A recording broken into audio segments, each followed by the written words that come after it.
Chapter 4, Newton's Laws. We're finally doing this is what a lot of people think about when they think about physics. It's usually this, and kinematics is the idea that many people have when they're talking about physics. And so let's get started with this. I have created this study guide for you for this chapter, and if you look carefully, you can see that it's literally everything. I want you to read all the sections of the book and read all the examples. This is one of the many chapters where it's just everything. Everything is good. Everything is necessary to understand what happens after this. So read through all these sections and all these examples. We'll see how far we get today. The book divides forces in a weird way, I think. So it might be interesting where we start and stop in this chapter, but you'll see. To discuss Newton's laws, we have to first start talking about what forces are in general. A force is any interaction which can cause an object's motion to change in some way. But importantly, a force does not have to change the motion. It's just an interaction which could possibly change the motion. And broadly speaking, this is to help you understand what a force really is. We divide forces into two broad categories. One is a contact force, and the other one is a field force or long-range force. A contact force is when two objects are physically in contact with each other. They can change the motion of each other. The example that I give here is one billiard ball hitting another billiard ball in pool or whatever. You can have two things hit each other and they change each other's motion. Therefore, a contact force had to exist between them to change their motion. Another contact force could be a book not falling through a table. If you put a table on a book, the book will hopefully not fall through that table, and there must be a force responsible for changing that motion. If you just put a book like at the same height as the top of a table, but not on a table, then that book would fall. So the table that you put under the book, or the book that you put on top of the table, that table has to be doing something to the book to cause it to not fall through the table. Both of these forces, both of these contact forces, are fundamentally what we call a normal force. And we'll talk about normal forces later in I believe, the next slide. Let's talk about field forces or long-range forces. The interesting random fact is an early science fiction author by the name of Doc E.E. Lensman was reading in a physics book in like 1910 or something like that, and he saw the physics book talking about field forces, and he thought that was a cool idea, but he just switched the order of the words into force field, and this guy later became one of the first big American science fiction authors, and he coined the term force field based on a misreading of a part of a textbook. And so a force field in science fiction has absolutely nothing to do with a force field in physics, or a field force. A field force, or long-range force in physics, is any force which acts over a distance. A contact force, you have to be in contact with something to experience that force. But a field force, you don't have to be in contact. You are affected by gravity, whether you're on the surface of the Earth or flying in an airplane. You're still being pulled down by gravity. The moon is being pulled down by gravity as well. We'll talk more about that when we talk about orbits. But gravity can pull on objects that are not in contact. Electromagnetism is another example of a field force, where you don't have to have a magnet in contact with another magnet for them to exert a force on each other. They can be at some distance away from each other and still exert a force. All of these forces are measured in terms of newtons. The unit is a newton. 1 newton is equal to 1 kilogram meters per second squared. That's fundamentally what the units of a newton are. But it's awkward and boring to write kilogram meters per second squared, and so we call it a newton instead, after the scientist that popularized the idea of forces and turned it into a mathematical construct. What does it really mean, 1 kilogram meters per second squared? Let me go forward a little bit and I'll show you. We'll go here. This is where I have it all in bold. A force, F net, is equal to the mass times the acceleration of an object. Many people have already seen the equation F equals ma, or alternatively, the sum of the forces is equal to ma, something like that. Force has to have the same units as mass times acceleration. So the mass of an object is measured in kilograms, and the acceleration of an object is measured in meters per second squared. So the unit, kilogram meters per second squared, is exactly from this. A newton is 1 kilogram meters per second squared, and over here we've got kilograms and meters per second squared. You have to have the same units on both sides of the equation. And that will always be true. You can always reconstruct the units of one thing by looking at the units of the things that it's equal to. And sometimes that's very useful.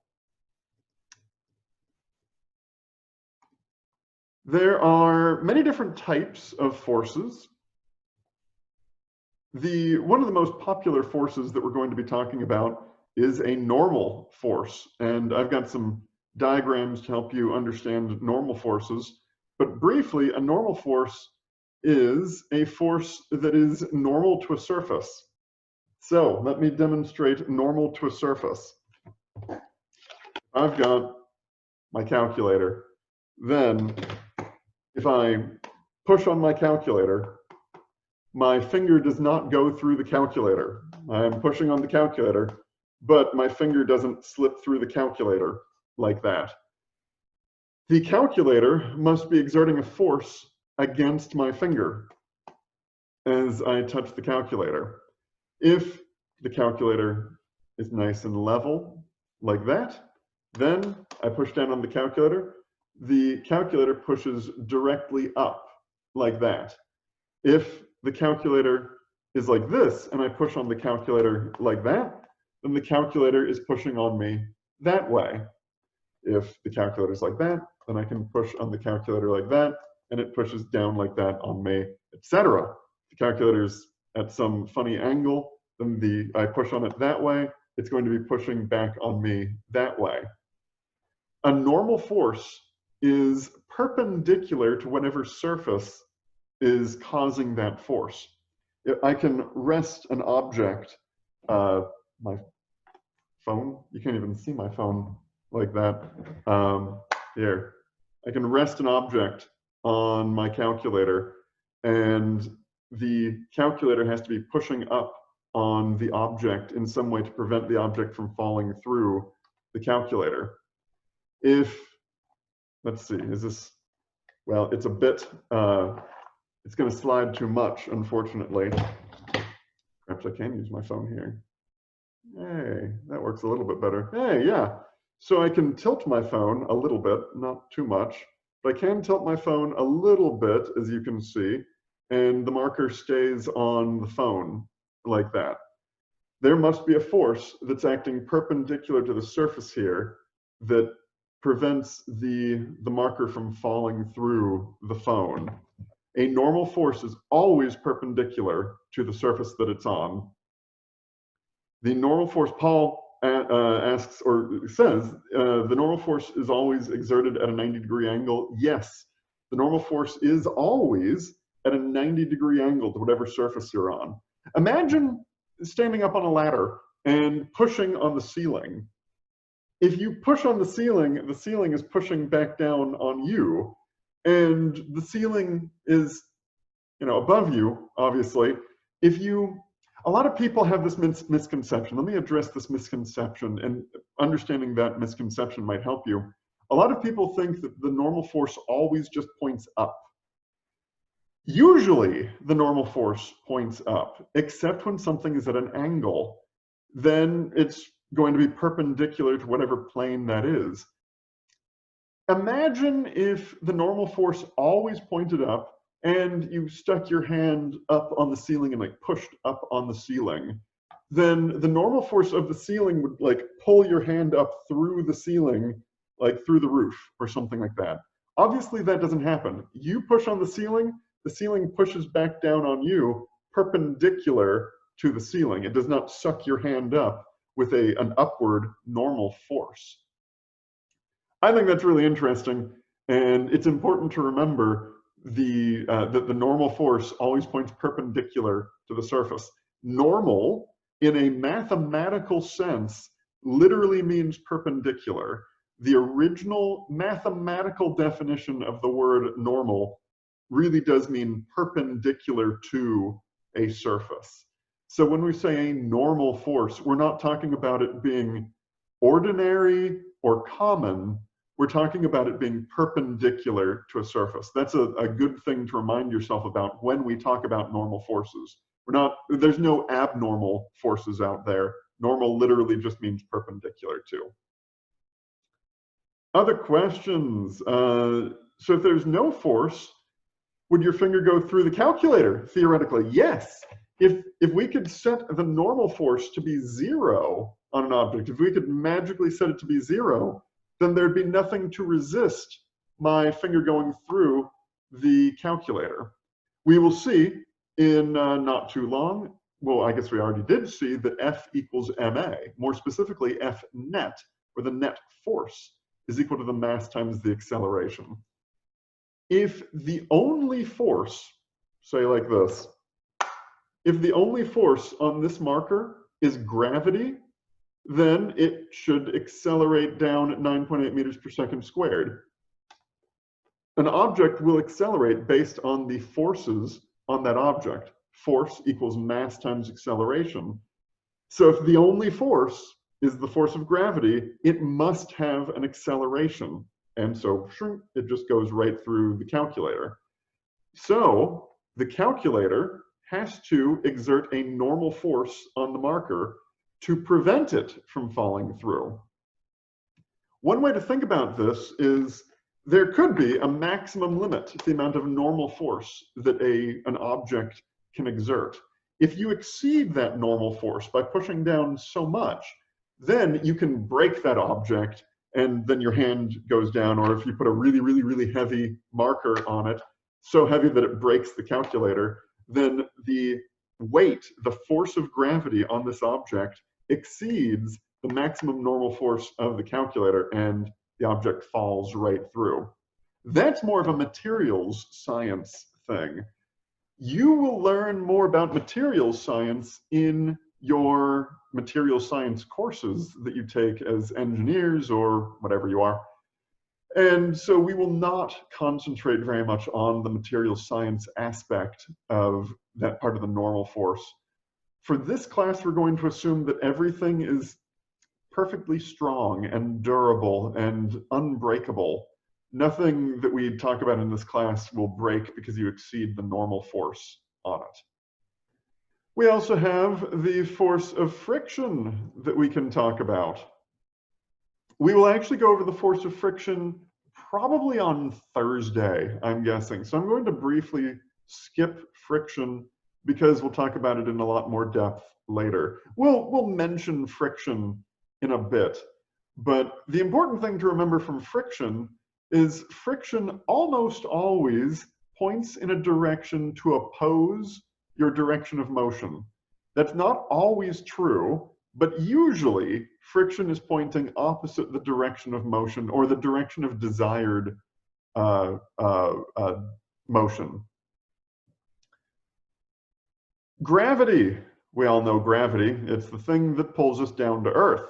In our cases, I guess an astronaut would have a different view of gravity, but our gravity pulls us down to the surface of the Earth. We've got some extra slides at the end to talk about gravity.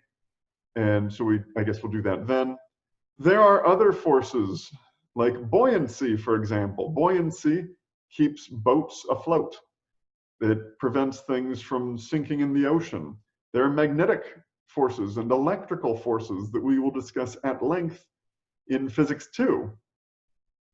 There's something called a strong nuclear force, and there's also something called a weak nuclear force, which we will not discuss until Physics 3, or modern physics, but they're very interesting. Lift is something that keeps planes in the air. Drag is something that slows planes down, or it's the force of air resistance in general. There's also thrust or push. When you've got engines on your plane, pushing your plane forward, that could be a thrust of the engine. Perhaps a rocket engine could have a thrust. Or you can just be pushing something. There could be some outside force pushing on something. And we usually define that to be FA for force applied. The FA is force applied. I don't care so much about what subscripts you use when you do your own problems. In fact, because I can't see your work, it's very difficult for me to even know what subscripts you're using. I do want to introduce a lot of subscripts just to get you used to seeing that kind of thing. There's also tension. Tension is from strings. You can attach a string to an object and pull on that object. Strings are really good at pulling things. Strings are not very good at pushing things. If you've ever tried to push something with a string, you know that that doesn't work very well. But you can pull things with strings. That works a whole lot better.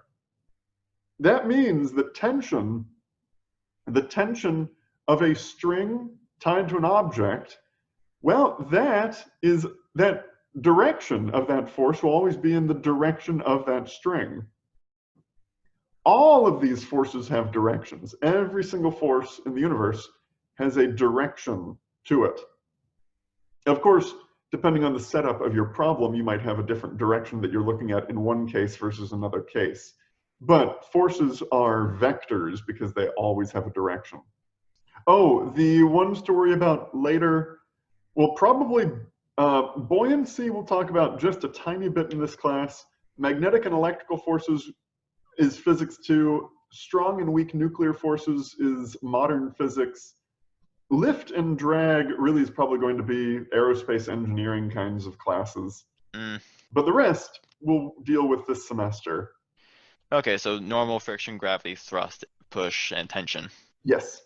Okay. That's although, yes, that's primarily what we'll talk about. Sometimes we'll give them different names, but it's the concept, not the name, that's the most important. All right, Nicholas asks, should we have notes for ourselves of which of these forces have direction? All of these forces have direction, and we have to figure out which direction these have on a case-by-case basis. Sometimes it's pretty obvious. Gravity is going to be pointing down in effectively every case, but in chapter 13 or whatever it is, we'll have weird solar systems where you have a bunch of planets and you have to find the direction of the net gravity amongst a bunch of different planets, because every planet is going to be pulling on, say, a spacecraft in a slightly different direction. And so you can have weird directions even for gravity. As I said, friction acts opposite the direction of motion. The normal force is always perpendicular to the surface. The thrust or push depends on which way you're pushing. If you're pushing in one direction, if you're pushing someone to the right, then okay, it's a force to the right. If you're pushing someone to the left, okay, it's a force to the left. The tension is going to be along the string. So all of these forces have a direction associated with them. And as we do more examples, it'll become easier to see which direction we are talking about. Then let's talk about free body diagrams. Free body diagrams, something that I think a lot of people did in high school. If you haven't done this before ever, then that's fine. You don't have to have taken high school physics to do well in this class. In fact, I have noticed that sometimes it's better to have not taken high school physics to do well in this class, because sometimes it doesn't translate well in high school. And some people sometimes build up some misconceptions. I think that anyone, whether you've taken high school physics or not, can succeed in this course. But free body diagrams is something that a lot of people did in high school. And I've got some examples, and it's probably best that we just start working on the examples right now. I have uploaded all these pictures to the files section. They're all part of this lecture. So you can find that lecture online on the files section.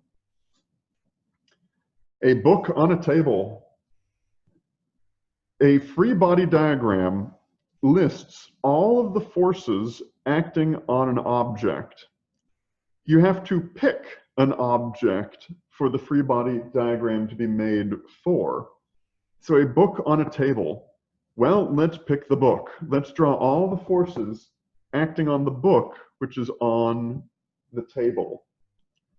Think to yourself, what forces are acting on a book that's on a table? We've talked about some forces already, but let's just imagine an unmoving book on a table and try to imagine what forces are acting. Well, I think that we're going to have a normal force and a force of gravity. I'm going to pick a pen that's easier to see. Normal force and force of gravity. A free body diagram will have some diagram of some object in it. A lot of people just have a dot for their object. They'll, instead of drawing the side view of a book, then they'll just draw a dot. That's completely fine. You can do that if you want. I prefer to do a little bit more in my free body diagrams just to remind me of what the objects are. But this is my book, and it's on a table, and it's not falling through a table because it's just sitting on a table. And so if you have an object sitting on a table, that table has to be applying a force to that object. If I have my table here and I hit the table, then the table is pushing back up on me. I can put an object on the table. Well, this pencil is not falling through the table, and so there has to be some force preventing it from falling through the table, and that force is the normal force. The reason that it would fall through the table at all is the force of gravity. One thing that people get a little bit confused by here is the terminology Fg. This means this is a capital F and a subscript G. So force of gravity. This is not F times G. This is F sub G, subscript. The book keeps changing its mind on what it wants to call the force of gravity. Sometimes it calls it that, and sometimes it calls it that. W stands for weight, the weight of an object, and we'll talk about that in a little bit. But the force of gravity on an object is the same as the weight of that object. And in fact, we will also see that the weight of an object is equal to the mass of the object times the acceleration due to gravity. You can find the force of gravity on the object or the weight of the object, which is the same thing, by taking the mass of the object and multiplying it by 9.8 meters per second squared. Any questions on the book on the table? Hit exclamation point or raise your hand. Okay, great. Well, let's complicate it a little bit. A book on a table being pushed. If you can't read this, then you can read, hopefully, the higher resolution version that I put in the slides in the file section. A book on a table being pushed. Well, we've got a book on a table, and now we need to push the book on the table. And so we need to add a force from that push on it. And so we get this. We still have a normal force because the object is not falling through the table. We still have the force of gravity. Presumably this book and table are on the earth somewhere. So we've got a force of gravity. We've got a force applied because I'm pushing, and I usually write FA for force applied when some external force is coming in to go do something. And you might have the force of friction acting on it. If the book has a lot of friction with the table, then you might have friction opposing the direction of motion. The book is wanting to be pushed that way because the force is coming in like that. And the force of friction says, nope, I want you to slow down. I don't want you to go as fast along the table. So the force of friction would oppose the direction of motion. Notice that I drew the force applied kind of at a diagonal. That would be pushing at a diagonal on an object. You don't have to push straight across. You can push kind of at a diagonal on something. And so that could be a diagonal force that you're pushing with. We've got I guess I'll do it like this, a soccer ball in flight. If a soccer ball has been kicked and it's flying through the air somewhere, then what forces are acting on it as it flies through the air? I'm going to be very simplistic here and say that the only force acting on the soccer ball is the force of gravity, F sub g, also known as the weight. Really, we all know that there'd be drag on the soccer ball as it flies through the air somewhere, but we're not going to include that in this class. As I said before, the equations for drag get complicated. We'll actually do a problem with drag in not too long at all, but that's kind of a special case because everything is going in the same direction. And if there's ever a problem where you need to include drag, I will specifically mention drag or include drag in the problem and give you the equations that you need to deal with drag. But because I just say, hey, what are the forces on a soccer ball in flight? Well, it's just going to be the force of gravity. Looking at this, there's only one force acting on it. We know that the force of gravity is going to try to accelerate this object at 9.8 meters per second squared in the downward direction. So we could actually do all that kinematics stuff on this. There's only one force acting on it. We can find the acceleration due to that force. Actually, we already know the acceleration due to that force, negative 9.8 meters per second squared. You can do all the kinematics that you want on this. The soccer ball is probably flying through the air in some diagonal direction like that, so you can figure out how far away it lands or at what speed, whatever you want with the kinematics. What about a soccer ball that is in the process of being kicked? A soccer ball being kicked. Well, you've got the force of gravity on it because it's on Earth, so you have to have the force of gravity on it. If you're kicking it, well, you've probably got a force applied. You are applying a force on the soccer ball, so you've got an FA, force applied there. If the soccer ball is physically sitting on the ground as you kick it, then it probably has a normal force on it. Anything that is in contact with the ground is going to have a normal force acting on it. Objects that are in contact with each other have normal forces on them, which are normal to the surface, meaning perpendicular to the surface.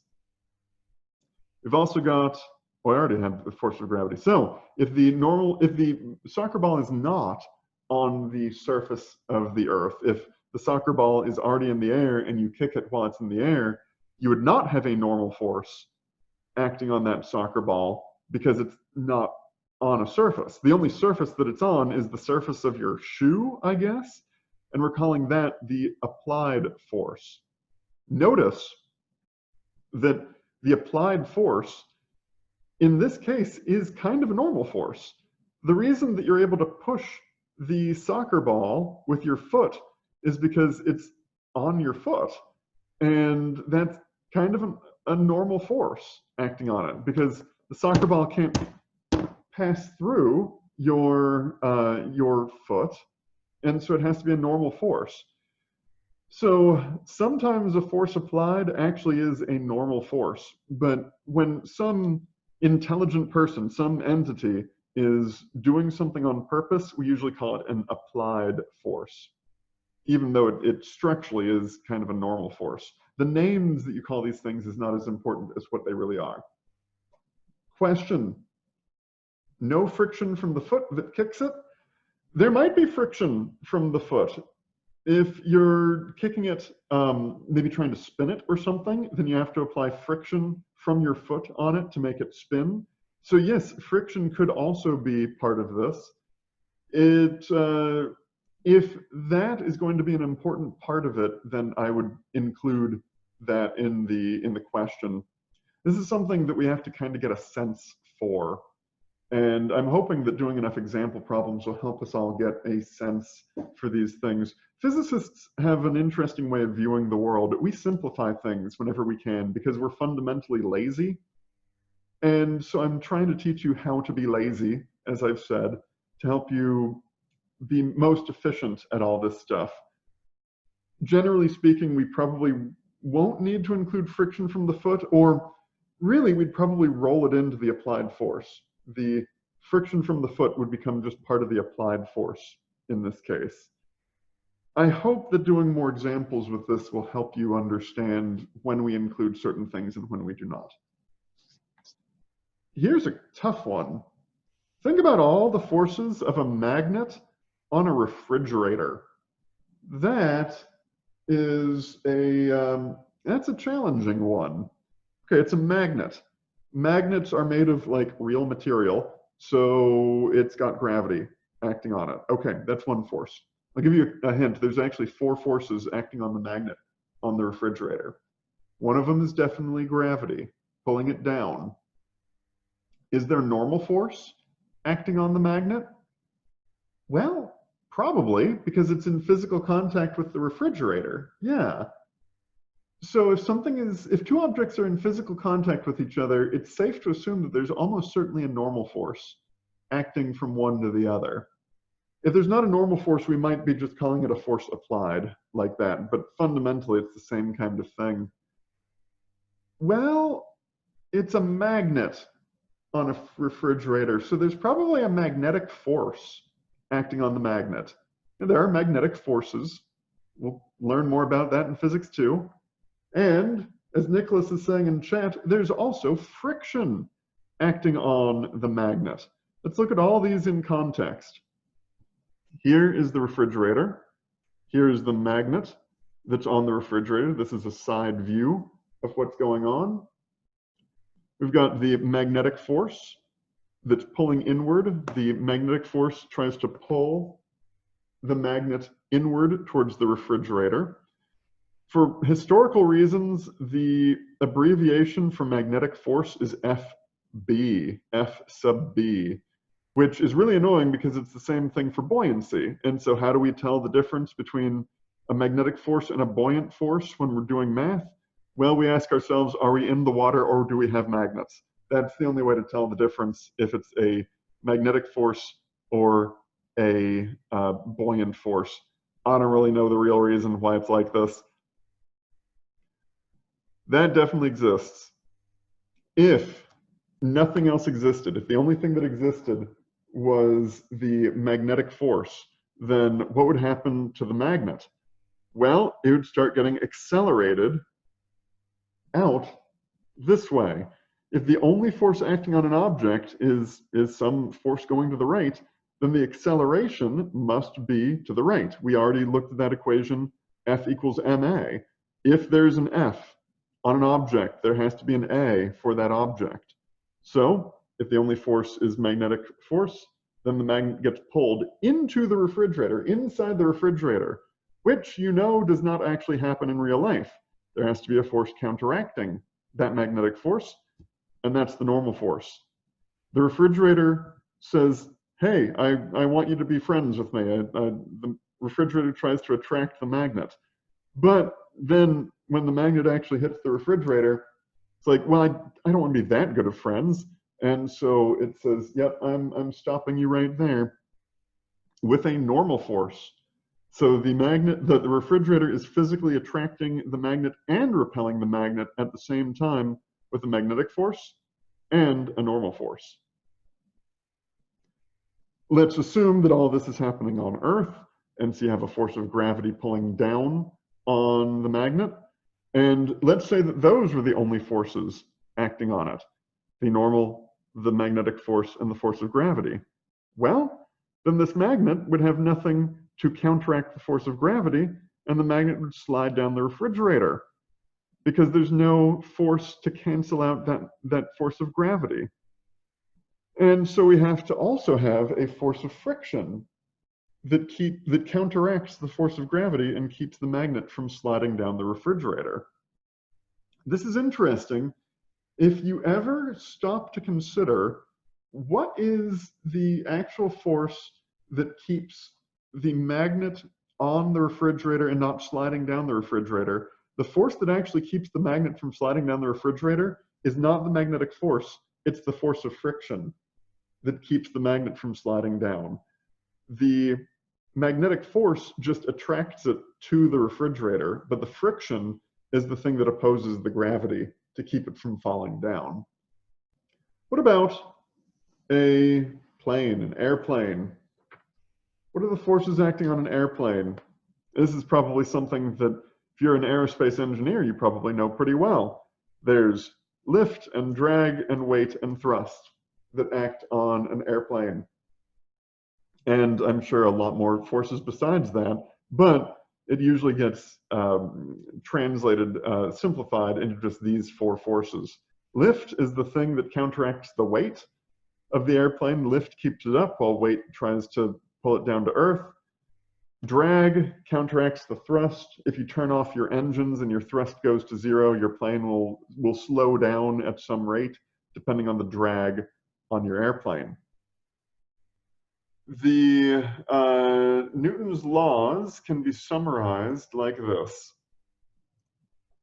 We've got Newton's first law. The velocity of an object will not change unless there's a non-zero net force on that object. The velocity will not change. So that means that neither the speed nor the direction will change, because velocity is both speed and direction.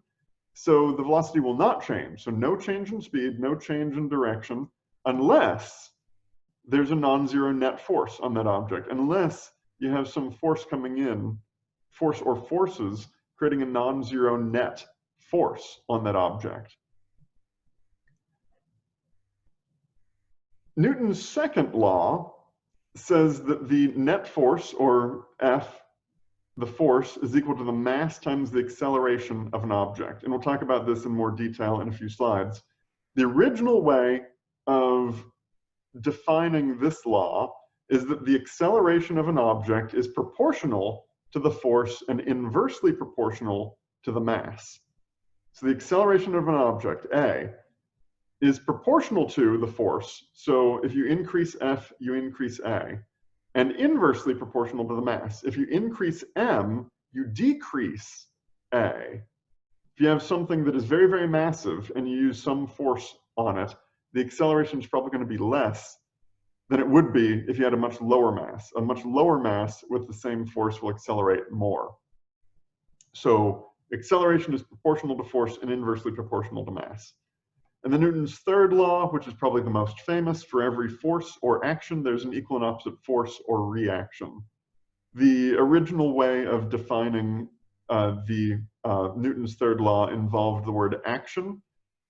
And in later decades, we kind of changed the meanings of certain words. And so the updated way of saying this with more modern terminology is for every force, there's an equal and opposite force. We will examine each of these in detail. Newton's first law. The velocity of an object will not change unless there's a non-zero net force on that object. So that means that if something is accelerating, then there must be a net force on that object. Something could be moving along at a constant speed with no net forces on it. Like let's say the space probe Voyager 2. That is still moving at actually very fast speed out of our solar system. And it's so far away from our solar system that there's very little gravity acting on it anymore. It would be gravity from the sun acting on it. But there's effectively none of that anymore. And yet it's still moving. Well, the point is it's not really accelerating anymore. Voyager 2, the space probe, is just coasting at a constant speed. And so that means that there's probably not a net force acting on it. And that's because there's not a bunch of forces acting on it. Now, the forces acting on it are not very much. Do we know the speed of Voyager 2? I believe it's a few astronomical units per year. It's at least like 2 astronomical units per year. So an astronomical unit is 93 million miles or 150 million kilometers. So it's at least like double that per year. I'd have to sit down and calculate it out. It's going at several kilometers per second. Voyager 2 is moving at several kilometers every second. So it's still going very, very quickly outside of our solar system. Let's talk about what a net force means. All forces are vectors, and so the direction matters. A question that I pose to my students often is, what is your net worth or your net income? Your net worth, for example, would be the value of all of your bank accounts minus the value of all of your loans. If you have a bunch of money in the bank and not very many loans, then you have a positive net worth. If you have a lot of loans and not much money in the bank account, then you have a negative net worth. And I don't mean to bring this too close to home with this example, but a lot of people think most easily in terms of money, I've noticed. So the net something, the net anything, is all of the positives minus all of the negatives. If you take all the positive forces acting on an object and subtract off all the negative forces acting on an object, that gets you the net force. We'll do some examples with that. If you take a book and you put it on a table, then the acceleration of that book had better be 0. If you just put a book on a table, it better not accelerate from just sitting there on the table. So therefore, the net force on that book has to be 0. That lets us start talking about the relative difference between the normal force, which points up on that book, and the force of gravity, which points down on that book. If the book is not accelerating, then the magnitude of the normal force must equal the magnitude of the gravitational force. That's the only way to get a 0 net force for that book. And we know that we have to have a 0 net force for that book because that book is not accelerating, sitting there on that table. I've got some examples of Newton's first law. These are questions to consider. Is there a net force on a car driving down the highway at a constant speed? Is there a net force on a baseball in flight? Is there a net force on you right now? And is there a net force on a car driving at a constant speed around a roundabout? I want you to take, a minute and just think about all these questions. Try to answer all these questions in the next minute or so, and then we'll come back and talk about them. Is there a net force? Actually, I'll just show you the answers. Is there a net force acting on a car driving down the highway at a constant speed? No. There's definitely a whole bunch of forces acting on that car, but if the car is driving down the highway at a constant speed, its acceleration must be 0. And so if the acceleration is 0, then the forces all have to add up to be 0. And that means that the net force is 0. If the car was accelerating, like passing someone, or decelerating, slowing down because there's a traffic jam or something like that, then there would be a net force. If you're accelerating to pass someone, then there has to be a net force forward on you. If you're slowing down, then there has to be a net force acting opposite the direction of your motion to slow you down, to give you a negative acceleration. Is there a net force on a baseball in flight? Yes, as we talked about with the soccer ball, there has to be gravity acting on it. And probably drag too, but we're just going to be talking about gravity this semester, mostly a little bit of drag we'll talk about. but there's definitely gravity on it, and so there's going to be a net force acting on that baseball in flight as it arcs around. Is there a net force on you right now? That depends entirely upon the question, are you accelerating? If you are not accelerating, if you're just sitting there, then there's not a net force on you, because the net force is a measurement, the acceleration is a result of the net force. And so you can see if there's a net force by looking for an acceleration. If there's no acceleration, then there's no net force. Presumably you're not accelerating right now because you're just sitting there. Is there a net force on a car driving at a constant speed around a roundabout? Yes, there is. Even though we're at a constant speed, velocity is not just speed, it's also direction. And so if you're going around a roundabout, you are changing direction all the time. Changing direction all the time means that you have to have a net force on you. We will talk about how to deal with going in a circle later on this semester.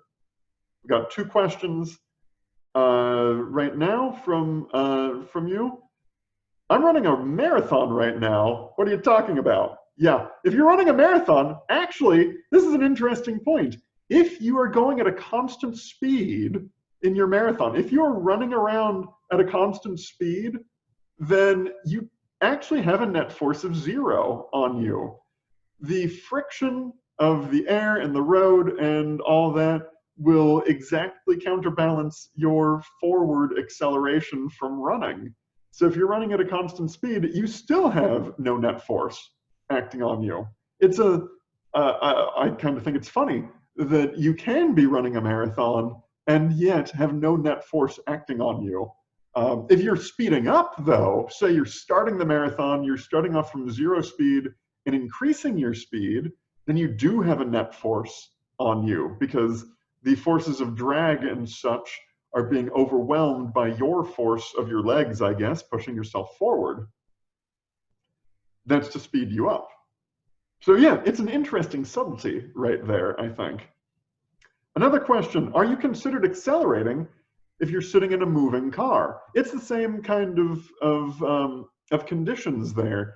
Is the moving car accelerating or decelerating? Then yes, you are also accelerating or decelerating. If the car is moving at a constant speed, then you are not accelerating in that car, unless you're like jumping from the back seat to the front seat, which again, that's a weird kind of thing to be talking about, but I guess it does happen. Fundamentally, if you are in a car that is changing its motion, then you are also changing your motion the same kind of way. So the net force occurs when there's a change in motion. Yes. It kind of goes to what is the cause and what is the effect. If there is a net force, then there's a change in motion.